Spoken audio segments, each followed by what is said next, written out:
Ce magazine vous est offert par Aéroport Bar. Congo Kinshasa, vous avez tellement belé à Kolanda magazine d'actualité en lingala facile plus 243 Motelebino.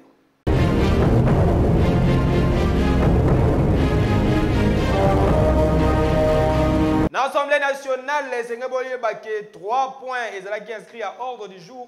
Il y a plénière ya Mokola Lelo reportage. Beli du peuple bakutanaki Mokolo ya Lelo na hémicycle esika wapi Mobange na plénière ezalaki convoqué à partir ya 10h na chambre basse ya parlement. Et Sengeli boye bake 3 points ezalaki inscrit à l'ordre du jour, à savoir adoption ya 7 procès-verbaux ya ba séance plénière, examen pe vote ya projet de loi finance rectificative ya exercice 2021, pe examen pe vote ya projet de loi portant reddition des comptes. Conflit entre population et Vivakana Kiamala, l'épée archidiocèse ya Lubumbashi et Sengeli boye baki deux parties. Bakutanaki autour ya gouverneur ya Okatanga reportage. Ezalaki ouf ya soulagement pour na habitants ya quartier Tchamalale oyo bazali victime ya démolition ya bandaku na bango. Bataki en face ya gouverneur ya province ya Okatanga Jacques Yabula Katwe oyo alingaki koyeba na mozindo likambo oyo. Après koyoka ba victime pe ba avocat ya archidiocèse ya Lubumbashi, gouverneur ordonnaki suspension ya démolition ya bandaku pe a encouragé ki ba victime ba poursuivre ba action na bango na justice. A remercier gouverneur, mon âme na kweli eko na sagesse. Tunapika accent leo gouverneur anayo vérité. Tunapika accent sana. Tunashukuru Mungu. Leo verite inatoka peupe. Meshi tulikuwa na yua ke gouverneur alikuwa na yua kumbi alikuwa na yua. Shie ba population baki tunamulomba daere buluma. Vile tulikuwa na waza ya kusema gouverneur eko ndani ya hii mambo. Kumbi wabenyewe akwa na jua kitu. Tunamulomba buluma. Il faut qu'on signale que ba parti nyon sont impliqués na faire oyo bazwa ki part na rencontre yango. Kejo.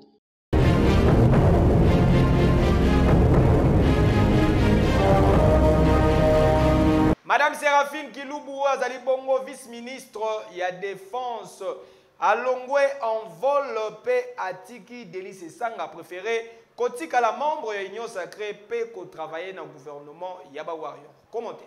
Membre ya parti politique en vol vice-ministre ya défense Séraphine Kilubu apesi Mukongo na Delice Sanga po a se décider contrairement na leader ya parti politique na ye alobi mbadi ye akotikala na Union Sacrée de la Nation pour na travailler na gouvernement sous vision ya président de la République Félix Antoine Tshisekedi Tshilombo.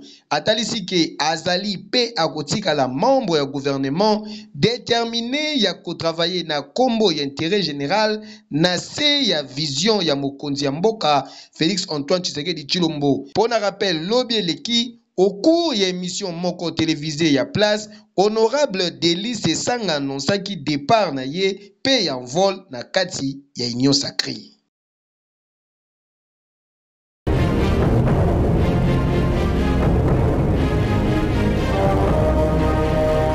Na commune ya Masina bakangi faux policier bolanda reportage ya Charles Mabunzu. Insécurité ekosila mukolo nini, criminalité ekosila mukolo nini, tongo pokwa population elelaka awa na Kinshasa tala batu basalaka ngo na nko bangoyo. Tozali awa na la police ya Jemi Badara na commune ya Masina epai ya Major Chamala esika wapi bakangi faux policier oyo azali pe na carte soki pe azali sela yango wapi azali pe na teni na nzoto yoka communication. Mutu azali mokote baza clique na bango donc baze belé biso tovandi tozokoka bakotelaki bato kote basalaki donc joka bafo soldat nde baza kokotela bato kati ya bandako ndenge baza kosali kombo ya jenu nde yango biso pe toza kolemba te na mosala pe toza kosala te kokwea na moko ya Belgique baza kosala bato babe koto na boba toyebi te atu yango wapi parce que awa ce dernier jour awa moko ya biso bauti kokende prison lelo bazopurge mpona baforme policier oyo bazokotela bato na bandako alors bamosusu bakei eza lokola na delo oyo eza na ndolo bavictime oyo ya ofele babenga bayi ofela donc basali eloko tembe bakangami kaka boyano jeme akotela bato na tembe jeme akotela voilà les civiques oyo bazokokotela bato na bandako. Kasi makambu azali koloba nde pardon kokamwa o azwa formation aux États-Unis d'Amérique o teni oyo alatelango na Susiat ya Petro Congo boyoka ye.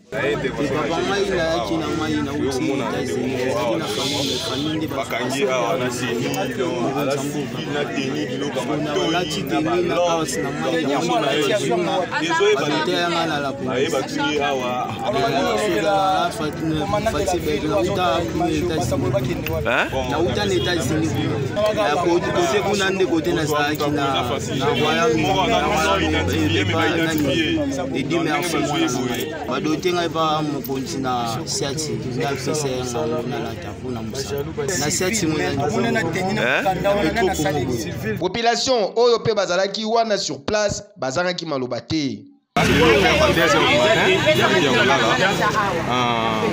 Subitement nous avons ce mandat pour sauter. Donc pour sauter tout comme pour baleki boso babuki ko tolala kadena lupango tokanga babuki kadena babuki bafungoli portail aussi ale bae bandi ko buka portanda et bandi buka portanda ko beneli quand to beneli na to buka to fungola to dima ba beti deux coups de balle en fait na ba kapsi ya ba beti deux coups de balle osondi pe mo mki ale ba bandi su ko buka tuzana ngaya benga bi te to forcer to dima na fungoli portail na dima bola 15e coup de balle tuzongi na kata dans ton dos benela ale bae ko dima bazala pansire ati oyo jemi ezwa ber ya pamba dernièrement bazokanga ibale bazokanga jemi parce que après bakanga criminel ovetika criminel bazokanga la police ba masque elongi o ma komo ya jemi to kadiza bazosala pesa batiko atuka bazo soko na bamu so ba okene ko sala musala bilanga kuna eza normal te mutu ya boye esengeli aloba vérité aloba malamu soki pe baza ebele a dénoncer baninga na bango afin ke bakanga bango bayeba pe nani apesaka bango bateni ya la police oyo pe nani asalelaka bango bakarte ezali l'objectif nini. Dossier à suivre.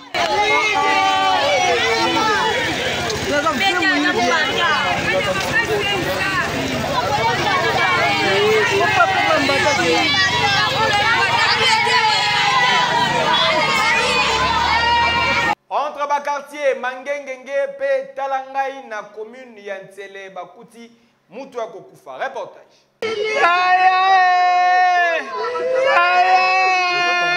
Ezali pasi na motema tozali awa entre Mangengenge pe Talangai na commune ya Ntsele esika wapi bakuti mutu ya kokufa na tongo. Mwana mobali oyo bozali komona alali na mabele boye babengaka ye Serge Ndangwani. Motif ya liwana ye eyebani te. Selon ba famille na ye oyo bayaki sur place, Serge azalaki kobela te, azalaki nzoto makasi, akendaka kop na ye normalement yoka lisolo. Babengi biso ko benga bayebisi biso ndeko na bino akufi yango nde toye tokuti pe bebe na se. Asisaki doctorat na yebite akoma tanto oyoka ke tole bandaku akoma ocha kotonga bandaku me musala ko asibisela ki asala ndenge babengi biso kaka biso ne to asirkui komona ye kaka boye alali na se to yebite akufi ndenge nini akomi pe awa ndenge bon koyeba na ndenge nini akufeli parce que on dit akufela ki awa te baye otika yawa ngalokola na yaka jardin na ngatongo nyonso ale kaka azokende misala na ye abenga nga zamani boni nga na mati boye toke mosala oncle na mati boye na soir ejour asuka namona ye te samedi baleki na ye bayaki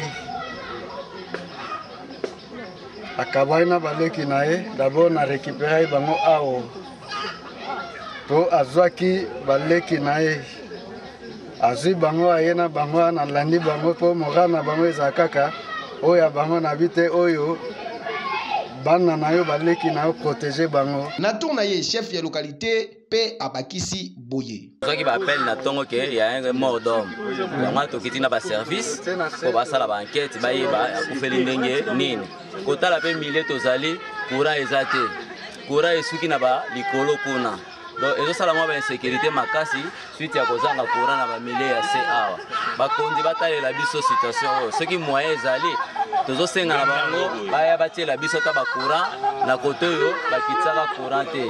Oyo ezali penza kosenga ke ba enquête ya makasi esalama awa po mutu akoki kokufa boye te akende pamba sans koyeba cause ya liwa na ye. Azape na famille balingi vérité ya liwa ya ndeko na bango eyebana.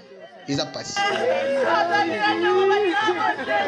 Na commune ya Masina babomi mutu epa ya bakuluna kuna na Petro Congo étrange Gembo asali bino.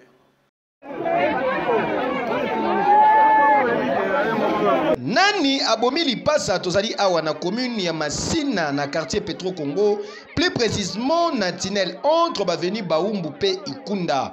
Population balamuki na tongo boye bakuti lipasa ya kokufa bakati kati ye ba papier ba machette epai ya bakuluna ba voisin bayokaki koganga ya mutu na butu kasi wana moyeba bimezate po soki obimi he etali yo. C'est l'homme information tozui sur place koto yo ba ekiri esalama donc bana ya ngambo oyo pe ngambo mosusu bayoka na kate yoka lisolo. Olalaki scène oyo mpe na ngai esalami a partir ya 1h 2h bana ngambu bakoti ye autaki kopi kozonga na ye retour e babloke ye babandi kokata ye bakati ye misisa makolo ti awa tina matoi bana se bana ngamba prince basali bongo bango kuna baocomplice baotamboka na basoda kuna na ngamba prince nde baosala makambo oyo na bametre volontaire kuna na ngamba prince tomina tutongo boye kalera bamama bakizwa bapantora anan bato bazara temina wa baki 4 heures toganga ntakaki bambe basi kotokolili moyen babima ezakite esko na tongo ndeke bato oyo tata bakoyawa ipare pa na ngambo takuna se a complicité na meta ninja bango wana ninja wana etala be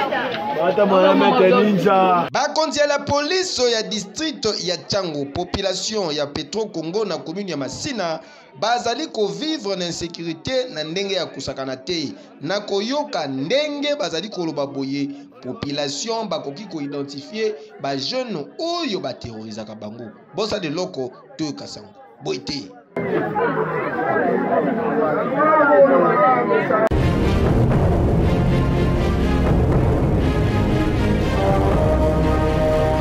Olingo salisa manifestation na yo Kimambangu na salle de fête. Bon rêve ou regretter. Kinshasa yokelanga nanu eloko oyo yaboye nanu ezalate poto ekiti na Kinshasa groupe gérant de l'éternel bamemeli bino salle de fête bon rêve bijou ya kitoko boye cadre idéal po na ba manifestation na bino nyonso avec l'équipement de dernière génération, service ya qualité assurée, pe personnel qualifié pour na ko servir bino. Ezala po na ba fête ya mariage, anniversaire, ba conférence, manifestation politique, séminaire kutu jemuke, sonorisation et kuba. Bokanisi esili te et bongo soki otali ba chambre de luxe pardon, yako samba ezate. Na salle de fête bon rêve. Électricité est assurée 24 heures sur 24 heures avec parking moko sécurisé. Pour la réservation, topé plus de précision, bokoki ko benga na ba numéro ezali affiché. Au tuninga adresse, salle de fête Bon Rêve et Zoami na numéro 171, y avenue Kabalo na croisement Willery, topé soki okomi déjà na rond-point Willery au Samobimba. Salle de fête Bon Rêve, Mbatambuta, Yamukolo ou Leki Bango. Qui dit mieux?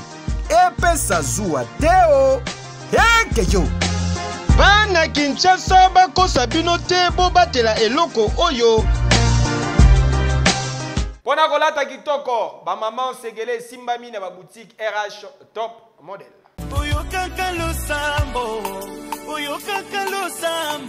Kinshasa, ba maman ya Congo, Kinshasa pe Brazzaville, boya bisabango ke banvoiti te. Désormais, pona kolata malamu, ba boutique RH Top Model, etiki ba porte na yango polele, pona ko permettre bino bozo ba vêtements ya qualité, bobanga te po awa ba taille nyonso ezali. Ba pantalon, ba robe simple, ba robe ya soirée, ya cérémonie, ba chaussures, ba sandales, ma papa, ba ketchi ya solo, nyonso esengeli pona ba maman, ba femme d'affaires, ba jeune fille ya swag, bokokuta yango na ba boutique RH Top Model.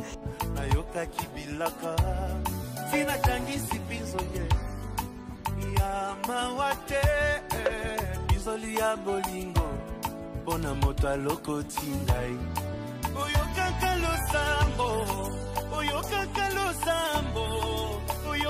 losambo soki bataleli yo oyokaka losambo po mitungisa na bino te po ba boutique RH Top Model ebongiseli bino ba service ya livraison à domicile, achat en ligne, pe expédition na ba province.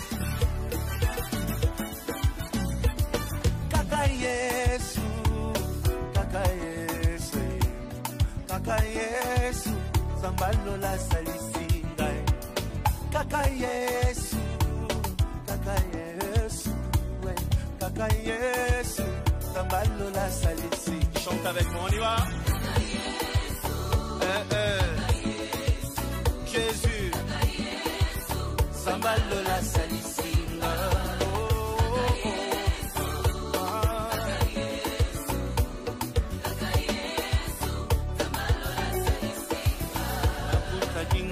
Katia pasi asalisi mituna nanga ezwi piano.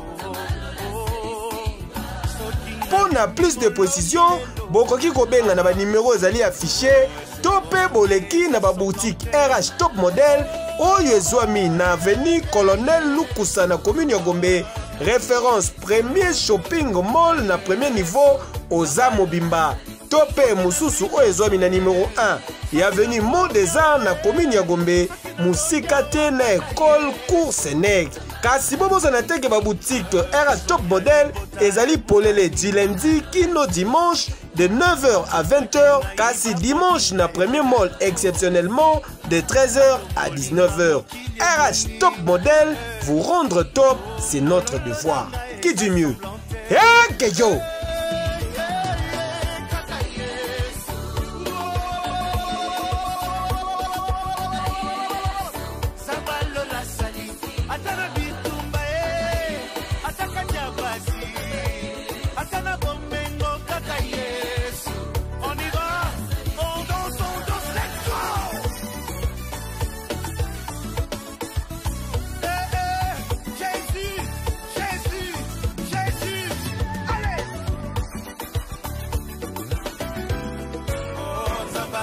Et pas PDG on y va na aéroport bar et Yinda Kamabe cité d'ambiance charge Yakouloa. Reportage.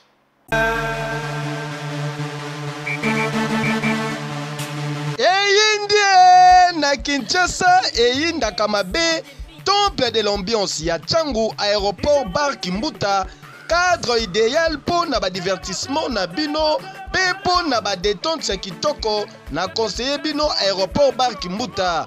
Oh mais la moi kopo ya malili avec vitrine bien équipée na ba DJ professionnel pour na komema bino na ambiance moko électrique.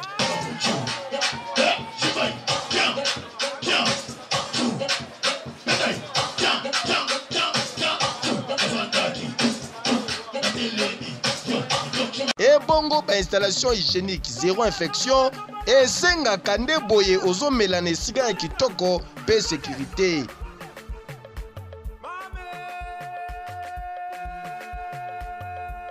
PDG Oniva charge ya Kimbuta lobby Aéroport Bar Kimbuta, saute mouton, vitesse ya TGV, ba voisin, ba kozwa vaccin pour 3e vague eza makasi, deux fois te, otie libaya, tolambeli yango. Donc, désormais, ezala po na ba manifestation na bino nyonso, espace réservé ezali. Outi mikili ya poto, ozalaka na Kinshasa, oyokaka boulevard Kimbuta na sango, boye malamu na aéroport Bar Kimbuta. Po soki oyaka Kimbuta, okota aéroport Bar te, seke nanu okoma Kimbuta te. Nani akoloba lisusu.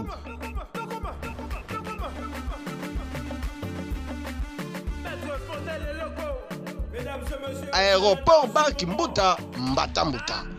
Hey, Kejo!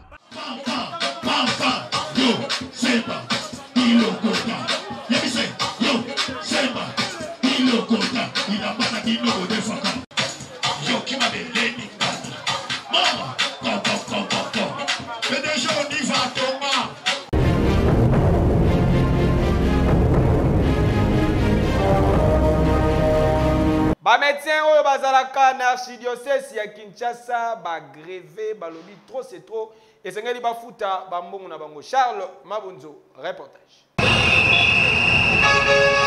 Ba personnel ya santé, plus précisément ba médecin ya archidiocèse ya Kinshasa balobi trop c'est trop tour na bango pe ekoki. Ba se décider ba kende grève ba koleve yango ti mukolo ba kozwa solution. Pona makambu ya mbongo na bango balobi 2e pe 3e SMIC esengeli efutama. Liboso ya hôpital Saint-Joseph na commune ya Limité basali communication oyo. Yawa na hôpital Saint-Joseph ezali ba travailleurs ya BDOM nyonso.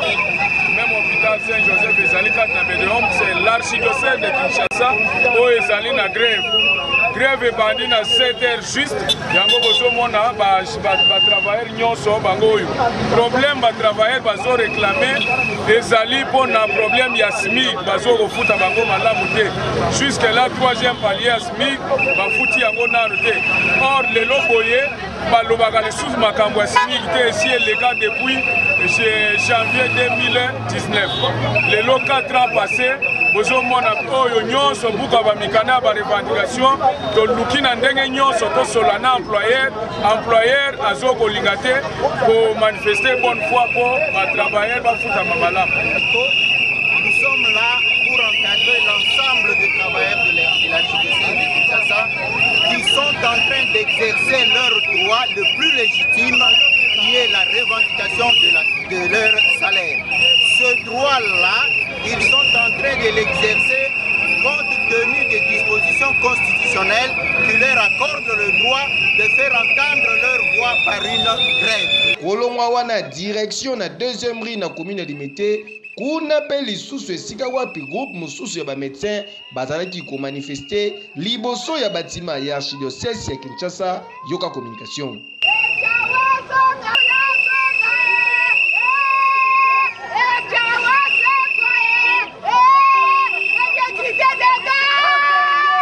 Et selon ma information toujours sur place, ceux qui peuvent bafouti bango, ils alaka kaka na to ya 92 kokamwa boye ezama bepenza. Dossier oyo ezali à suivre.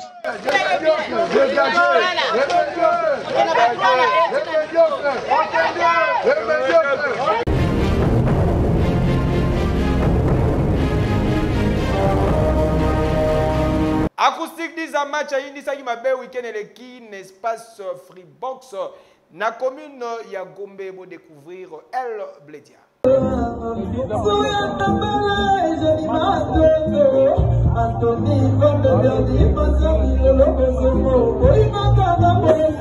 Indeki mabe week-end eleki na espace Freebox na commune ya Gombe esika wapi El Bledia Ipman ya ba villageois.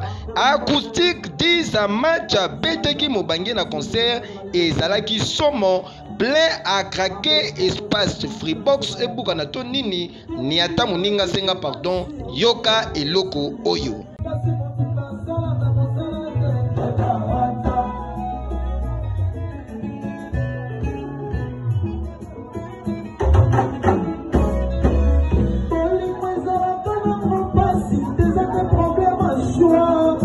Pour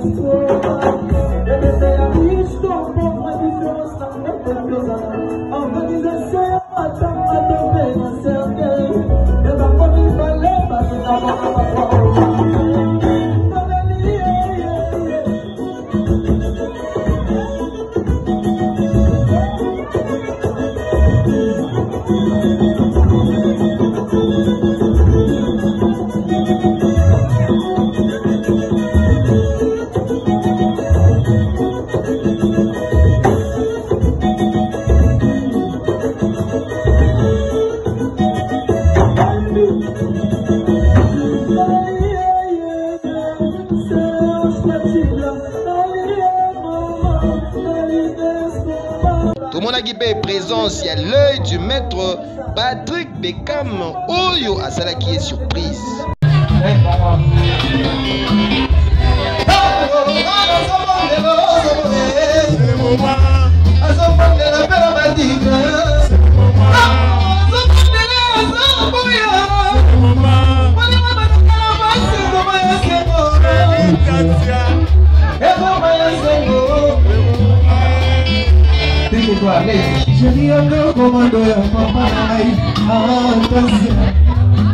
En tout cas, les gars qui toko avec un pacte idéologie, félicitations à El Bledia acoustique de sa match pour la musique ya kitoko koye. Oyo ezali kosa la fierté ya maestro Fabregas en particulier, beba villageois nyonso ya Villa Nova en général. Boende zalaka. Hey, kejo.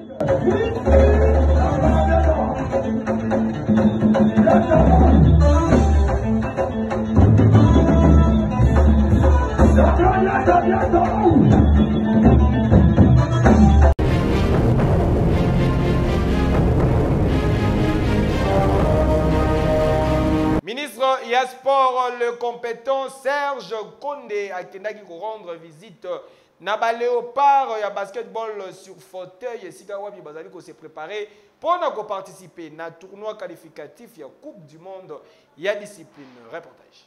En prévision, il y a tournoi qualificatif, il y a Coupe du monde, il y a basketball sur fauteuil. Oyo kosalama en Afrique du Sud en décembre 2021, des ministres ya sport et loisirs, son excellence Serge Kondé, bakisela kaye les warriors compétents, a kitaki sur terrain pour na ko vivre yemoko, lolenge nini ba léopard bazali ko se préparer pour na ko prendre part na tournoi oyo enfin ko défendre valablement bendele ya République démocratique du Congo. Papa yenzale silindenge kaka balobaka na kombo ya athlète nyonso yoka communication. Au nom de tous les athlètes, nous vous remercions sincèrement au fond de nos cœurs d'avoir pensé à nous, de nous visiter. On avait longtemps cherché à être reconnu par le gouvernement congolais, vous l'avez fait. J'ose croire que cette visite ne sera pas la toute dernière ni la première. À chaque fois que vous penserez de venir nous rendre visite, vous serez toujours les bienvenus parmi nous. Jeje Kizubanata, patron de la fédération Azwaki Maloba, pour nous remercier ministre en particulier pour l'implication personnelle naïe pe gouvernement Mobimba. Je tenais à vous remercier sincèrement, Excellence, de votre implication totale pour que nous puissions nous développer. Nos bras sont tendus pour vous recevoir, Son Excellence. À tout moment, il aura besoin de nous. Nous irons vers lui. Et lui, s'il a besoin que nous puissions agir pour hausser le sport congolais dans notre domaine, nous allons le faire. Alobate poids 0, les warriors compétents Serge Kondé, ministre des Sports et Loisirs, à Sukisaki Pona Kotalisa Boye. Il n'y a pas longtemps que nous venions de prendre l'arrêté, vous reconnaissant au niveau national. Vous êtes une fédération au même pied d'égalité que toutes les fédérations. Le gouvernement que gère le Premier ministre Jean-Michel Sama Lukonde, le gouvernement des guerriers, des warriors, sous l'impulsion du président de la République, Félix-Antoine Tshisekedi Tshilombo, la personne vivant avec handicap prime. C'est pourquoi le président de la République a daigné mettre tout un ministère à votre disposition. Il y a la Coupe du Congo que nous devons préparer et évidemment la Coupe du Monde à Johannesburg en Afrique du Sud. Donc je vous demanderai, vous, à votre niveau, de beaucoup travailler, d'être très discipliné, d'être très engagé. Ne soyez pas complexés, travaillez dur c'est peut-être à travers vous que nous aurons la première médaille de... Objectif de la République démocratique du Congo ezali ya ko préparer ba Jeux olympiques pe paralympiques Paris 2024. Yango esengeli na bango bakemba déjà na masolo sikoyo pokuna nyonso ezala na facilité. Tikana yebisa bino kelekaki kitoko avec impact pe idéologie toujours. Merci pour la confiance, peu fidélité, vous avez qui tellement ébélé ya kolanda magazine ya mokolo ya lelo boti kato dédié édition ya mokolo ya lelo na BM manager na espace je me retrouve City kuna na commune ya Limete et Indara Mabeto. Vous allez te kopesa mbote na Beni Kadima en provenance des États-Unis d'Amérique, pourquoi pas Jack Bauer, Patrick Mbuyamba, David Kalambai azalaki na sima ya caméra Bama Tabaki Taba Bolkol Mabele na préférable. Ce magazine vous a été offert par Aéroport Bar.